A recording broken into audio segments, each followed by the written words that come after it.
हे focus, welcome back. तो last time हमने जो डिस्कशन किया था उस पर थोड़ा सा एक बार देख लेते हैं हमने क्या डिस्कशन किया था और मार्केट ने कैसा रिएक्ट किया।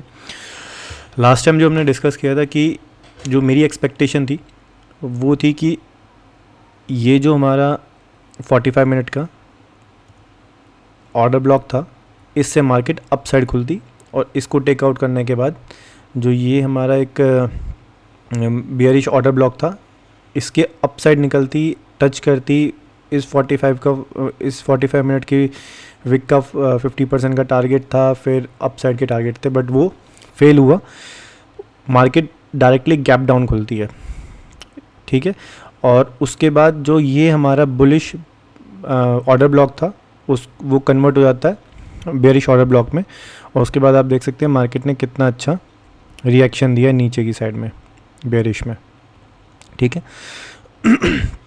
उसके बाद जब ये इसको क्रॉस करती है, इस ग्रीन वाली कैंडल को नीचे क्रॉस करती है, तो ये जो हमारी ग्रीन कैंडल है ये हमारी as a bearish order block काम करती है। अब देखिए विक्स इस पे ज़रूर टच हुए हैं, बट जो इसकी बॉडीज़ है वो सिर्फ नीचे ही जा रही है, ठीक है। अब चेक करते हैं कि आने वाले टाइम में, मतलब आने वाले वीक में हम क्या प्लान कर सकते हैं और कैसे मार्केट रिएक्ट कर सकती है। उसके ऊपर प्रोबेबिलिटीज़ फ़िलहाल 50-50 बनी हुई है। मेरा पर्सनल ओपिनियन वो मैं बाद में डिस्कस करूँगा। पहले देखते हैं मार्केट में जो प्रोबेबिलिटी 50-50 बनी हुई है वो किस टाइप की बनी हुई है प्रोबेबिलिटी। चलिए उस पर बात करते हैं। अब देखिए, अगर मार्केट को, मैं रिपीट करता हूँ, अगर डेली चार्ट पे चलते हैं डायरेक्ट, पहले देखिए, अब मैं बताता हूँ आपको। ये क्लियर एक स्विंग क्रिएट हुआ है, इसको हटाता हूँ मैं। ये देखिए, एक ये क्लियर स्विंग क्रिएट हुआ है, आप देख सकते हैं, ठीक है। ये देखिए, जो बीच वाली कैंडल है उसका हाई अपने लेफ्ट और राइट वाली कैंडल से डाउन साइड में है। दैट मीन्स ये एक क्लियर स्विंग है। अगर मार्केट को नीचे जाना है ना, तो इस स्विंग को ब्रेक नहीं होना चाहिए। मैं फिर से रिपीट करता हूँ कि अगर मार्केट को बेयरिश में जाना है तो ये वाला जो स्विंग है ये अभी फ़िलहाल ब्रेक नहीं होना चाहिए। रीज़न बीइंग, अगर ये ब्रेक होता है तो ये यहाँ से अपसाइड मोमेंटम में एटलीस्ट आपको ये टारगेट्स, जो ये फेयर वैल्यू गैप है ना, ये टारगेट आपको ज़रूर दे देगा। ये ब्रेक नहीं होना चाहिए, पहली बात तो ये। बट इन केस अगर ये ब्रेक हो जाता है तो फिर हमें क्या टारगेट मिल सकता है। ये ब्रेक होते ही, मतलब ये नीचे की साइड में जाते ही ये हमारा स्विंग कंफर्म हो जाएगा, ठीक है। इसका हमें टारगेट, पहला टारगेट हमें लोगों को 43,462 के आसपास का मिल सकता है। ये देख रहे हैं डेली कैंडल, ये डेली कैंडल का इस विक का 50% है। अब हम इसमें लोअर टाइम फ्रेम पे जाके देख सकते हैं कि ऐसा क्या है इस 15 मिनट पे, मतलब ऐसा क्या है इस विक के 50% पे। अब हम 15 मिनट के टाइम फ्रेम पे आते हैं। आप चेक करेंगे तो यहाँ पे आपको 15 मिनट पे एक ऑर्डर ब्लॉक मिलेगा। आप चेक करिए, देखिए इसने ये टेक आउट किया था, ठीक है, और अपसाइड मोमेंटम में निकल गया था। बट ये भी ऑर्डर ब्लॉक पे यहाँ पे, और फेयर वैल्यू गैप भी है यहाँ पे, छोटा सा एक फेयर वैल्यू गैप और ऑर्डर ब्लॉक, प्लस ये हमारा सेल साइड लिक्विडिटी है, ठीक है। ये इक्वल लूज है हमारे। तो कुछ मार्केट, मेरा मानना ये है, ये तो टेक आउट तो करेगा ही करेगा। ये अगर मार्केट को डाउन साइड जाना है, अगर वो अपना अप साइड का स्विंग क्रॉस नहीं करता, तो ये जो इक्वल लो है और प्लस ये order block fair value gap, market यहाँ पे मिटिगेट ज़रूर करेगा। तो ये आपका पहला टारगेट हो सकता है 43,462। इसके बाद यहाँ से हो सकता है मार्केट या तो थोड़ा बहुत अपसाइड में रिट्रेसमेंट देगा, छोटी मोटी जैसी भी देगा। इसके बाद यहाँ पे थोड़ी बहुत आपको रिट्रेसमेंट मिल सकती है। अब देखते हैं मार्केट गैप डाउन खुलती है, गैप अप खुलती है या फ्लैट खुलती है। गैप डाउन खुलेगी तो हम उसको हम weekly new week opening gap का हाई और न्यू वीक ओपनिंग गैप का लो हम मार्क कर लेंगे। और उसके बाद अगर मार्केट नीचे गैप डाउन खुलती है, हमें ये टारगेट ऐसे मिल जाता है। हम मान लीजिए इन केस अगर मार्केट गैप डाउन खुलती है, ठीक है, और हमें ये टारगेट ऐसे कुछ इस टाइप से मिल जाएगा, तो क्या पता हमें थोड़ा सा यहाँ से अप साइड का टारगेट भी मिल जाए।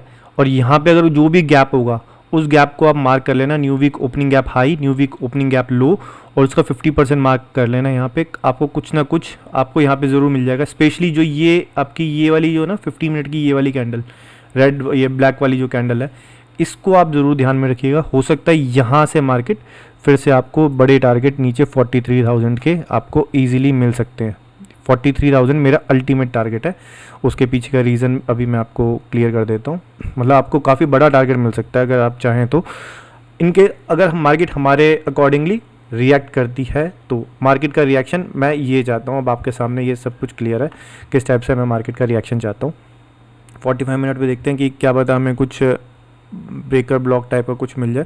यही ब्रेकर ब्लॉक है, देखिए जो 3 डाउन क्लोज कैंडल है ना, ये यही एक आपका लो हाई लोअर लो टाइप का, ये आपका एक बियरिश ऑर्डर ब्लॉक बन सकता है। अगर मार्केट को ऊपर निकलना था तो यहीं से ऊपर निकल जाएगी, तो ये आपका बुलिश ऑर्डर ब्लॉक बन जाएगा। ये 3 डाउन क्लोज कैंडल ना, ये देखिए 45 मिनट की ये 3 डाउन क्लोज कैंडल जो है, अगर यहाँ से मार्केट अप साइड खुलती है और अप निकल जाती है तो ये आपका एक बुलिश बन जाएगा। ठीक है, यहाँ से अगर मार्केट अप निकल जाती है, जिसको मैंने बोला कि ये स्विंग क्रॉस नहीं होना चाहिए, क्रॉस होगा तो यहाँ पे ये आपका जो 3 डाउन क्लोज कैंडल है ये आपका अच्छा खासा बुलिश की तरफ चला जाएगा मार्केट। तो हमें बस इंतज़ार करना है मार्केट के खुलने का। अगर मान लीजिए ऐसा कुछ मार्केट खुलती है, यहाँ पे वापस टच करती है तो ये अप साइड में निकल जाएगी। आपको वही इसके 50% 45 टाइम फ्रेम की ये वीक का 50%, फिर अप साइड के कुछ ये टारगेट। ठीक है, बट पर्सनली सच बताऊं तो मैं ये नहीं एक्सपेक्ट कर रहा हूँ बुलिश में। लेकिन अगर ऐसा होगा तो मैं ये वाला प्लान फॉलो ज़रूर करूँगा। अगर ये होता है तो मैं ये वाला प्लान फॉलो करूँगा, क्योंकि ये स्विंग के ऊपर निकलने का मतलब मार्केट ऊपर निकलेगी, ये फॉर श्योर है। आप कभी पैटर्न चेक कर लेना, अगर डेली में इस टाइप का कोई पैटर्न बनता है ना, ऐसा सपोर्ट के आसपास छोटा सा मतलब नीचे स्विंग बनेगा और एकदम से अगर वो ब्रेक होता है तो वो फिर ठीक ठाक टारगेट आपको निकाल देता है। बट अगर ये गैप डाउन खुलती है तो इस टाइप का कुछ मैं प्लान करूँगा। अब ये जो 43,000 ये तो मैंने आपको डिस्कस कर लिया, ये इस विक का 50% और लोअर टाइम फ्रेम पे जाके मैंने आपको order block plus fair value gap दोनों दिखा दिया, प्लस ये एक इक्वल लोज है, ये मार्केट ज़रूर टेक आउट करेगी अगर मार्केट बेयरिश रहेगी तो। ठीक है, उसके बाद मैं 43,000 का जो टारगेट है वो क्यों देख रहा हूँ, ये विक है ना पूरी, इसका 50% मार्क है, देख लीजिए एग्जैक्ट 43,044 है, बट ठीक है मैं राउंड फिगर 43,000 रखता हूँ इसको। ये इस विक का 50% है। ठीक है, आप इसको चेक कर सकते हैं। अगर आप मार्केट को देखिए बड़े टाइम फ्रेम पे, मतलब थोड़ा सा जूम आउट करके देखेंगे ना, तो आप देखेंगे कि मार्केट ने एक बड़ी अच्छी रैली अपसाइड में दी है। और उसके बाद मार्केट अभी तक एक बार भी, ये मैं डिस्कस कर चुका हूँ ऑलरेडी आपसे कि मेरे नीचे के जो बड़े टारगेट हैं ये मैं एक बार डिस्कस कर चुका हूँ, बट फिर भी मैं एक बार आपको बता देता हूँ। तो ये जो बड़ा आपका रैली थी ना, इसका अभी तक मार्केट ने 50% रिट्रेस भी नहीं किया। ये रिट्रेस हो जाएगा तो होना चाहिए मेरे अकॉर्डिंग, अच्छा रहेगा। तो अब देखिए कि यहाँ पे थोड़ा सा यहाँ पे कंसोलिडेशन था, यहाँ पे ये आप इसको बाय मॉडल देख सकते हैं पूरा, सॉरी सेल मॉडल देख सकते हैं आप इसको ना, इसको इस टाइप से देख सकते हैं डेली टाइम फ्रेम पे कि ओरिजिनल कंसोलिडेशन, फिर upside momentum, upside momentum, upside momentum, एक आया यहाँ पे रेजिस्टेंस कुछ आया, नीचे गया, फिर ये जो आपका जितने भी आपके up close candles sorry down close candle थी ना, वो एज ए रेजिस्टेंस का काम कर रही है। देखिए ये गया नीचे, टच हुआ, नीचे वापस इस पे ये टच हुआ। अब देखिए ये जो आपकी डाउन क्लोज कैंडल थी उस पे ये अब ये रेजिस्टेंस का काम करेगी, नीचे गया, इसके ब्रेक किया इस वाली कैंडल को, फिर ये एज ए रेजिस्टेंस का काम किया, फिर ये नीचे गया, फिर ये देखिए ये down close candle as a resistance का काम किया, फिर ये नीचे गया। अब ये हो सकता है यहाँ पे अब ये सीधा ओरिजिनल कंसोलिडेशन के क्या हमने क्या चीज़ देखी है कि जो हमारा, मैं सेल मॉडल दिखा, आपने अगर आईसीटी सेल मॉडल देखा होगा तो देखा होगा कि हमने ये ओरिजिनल कंसोलिडेशन होती है। ठीक है, फिर यहाँ से मार्केट ब्रेक करती है, अप साइड में जाती है, यहाँ पे कुछ मार्केट स्ट्रक्चर शिफ्ट करती है, फिर मार्केट इन स्विंग्स के नीचे निकलेगी, टच करेगी, फिर स्विंग्स के नीचे निकलेगी, टच करेगी, और ओरिजिनल जो कंसोलिडेशन होता है ना उसके नीचे ज़रूर जाती है मार्केट लिक्विडिटी करने के लिए। ये आपका सेल मॉडल है, आप इसको ICT सेल मॉडल में चेक कर सकते हैं। अगर आप को उसको पूरा एकदम ठीक से जानना है तो आप मुझे कमेंट करके बताइए, मैं इस पर पूरी वीडियो बना सकता हूँ। ICT सेल मॉडल और बाय मॉडल ये मेरा फेवरेट रहता है, इस पर मैं काफ़ी ट्रेड करता हूँ और इस पर मैं काफ़ी एनालिसिस भी इसी बेसिस पे भी करता हूँ। तो ये ICT का सेल मॉडल है, मार्केट मेकर सेल मॉडल। तो आप देख सकते हैं, मैं जो पर्सनली चाहता हूँ कि ये देखिए, ये देखिए एग्जैक्ट ना, ये इक्वल लोज है, चेक करिए आप इसको, ये देखिए एग्जैक्टली इक्वल लो है ये, ठीक है। मैं इस कंसोलिडेशन के नीचे प्राइस चाहता हूँ एक बार, क्योंकि ये अगर ये सेल मॉडल है, मार्केट मेकर सेल मॉडल कि मार्केट को पहले ओरिजिनल कंसोलिडेशन, अपसाइड मोमेंटम, फिर ये down close candle as a resistance का काम करती है, फिर नीचे आती है, फिर down close candle as a resistance काम करती है, फिर नीचे आती है। अब ये इसके नीचे जानी चाहिए, ओरिजिनल कंसोलिडेशन के नीचे यहाँ पे, ठीक है। 40 अब देखते हैं, वैसे तो मेरे टारगेट्स और नीचे हैं, बट मैं फिलहाल स्टेप बाय स्टेप चल रहा हूँ। अब देखते हैं ये जो विक है, जो मैं बोल रहा था, इस विक का 50% पे लोअर टाइम फ्रेम पे कुछ है क्या। 75 मिनट पे जाते हैं और आप 75 मिनट पे 45 मिनट पे देखते हैं।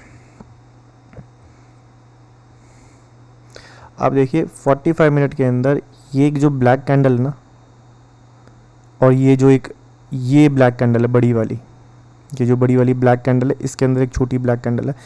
इस बड़ी ब्लैक कैंडल पे मार्केट एक बार भी मिटिगेट नहीं हुई है, मतलब ये जो ऑर्डर ब्लॉक है अभी तक ये आपका अनमिटिगेटेड है। इस पर मैं लाइन कर देता हूँ, ये जो ऑर्डर ब्लॉक है ये आपका अनमिटिगेटेड है। हो सकता है थोड़ा डीप डाउन नीचे जाए इस ऑर्डर ब्लॉक के आसपास, और यहाँ से आपको ठीक ठाक एक अपसाइड की, मतलब यहाँ पे प्रॉफिट बुकिंग मिल सकती है। इस सेलिंग की ना प्रॉफिट बुकिंग में आपको बहुत अच्छा टारगेट अपसाइड के मिल सकते हैं। ये अच्छा पैसा कमाने का मौका नीचे भी मिल सकता है, फिर अपसाइड मोमेंटम पे भी जा सकती है एक बार मार्केट, ये मेरा मानना है। अब देखते हैं इस पे मार्केट कैसे रिएक्ट करती है, कितना में पैसा मिलता है। मेरा मानना ये 43,000 मार्केट को टच करना चाहिए। ये जो नीचे इतनी सारी लिक्विडिटी बनी हुई है ना, सेल साइड लिक्विडिटी, ये सब क्लियर होनी चाहिए, क्योंकि एज पर ICT कॉन्सेप्ट सेल मॉडल ये ओरिजिनल कंसोलिडेशन ये है। ओरिजिनल कंसोलिडेशन से अपसाइड मार्केट निकली है, ब्रेक इन मार्केट स्ट्रक्चर हुआ है, फिर वापस नीचे। अब ओरिजिनल कंसोलिडेशन के नीचे मार्केट को यहाँ पे अपना प्रॉफिट बुकिंग ज़रूर करनी चाहिए। तो आज के लिए इतनी एनालिसिस काफ़ी है। हो सकता है ये टारगेट्स हमें नेक्स्ट वीक मिल जाए या नेक्स्ट टू नेक्स्ट वीक मिल जाए, बट ये टारगेट मैं चाहता हूँ ये 1000 पॉइंट की रैली नीचे, और उसके बाद यहाँ पे एक अच्छी खासी प्रॉफिट बुकिंग अगर मुझे मिलती है तो मैं ज़रूर उसको कैप्चर करना चाहूँगा। चलिए आज के लिए इतना ही, thank you so much. I hope next week काफ़ी अच्छा रहे, प्रॉफिटेबल रहे सबका। तब तक के लिए goodbye, thank you so much.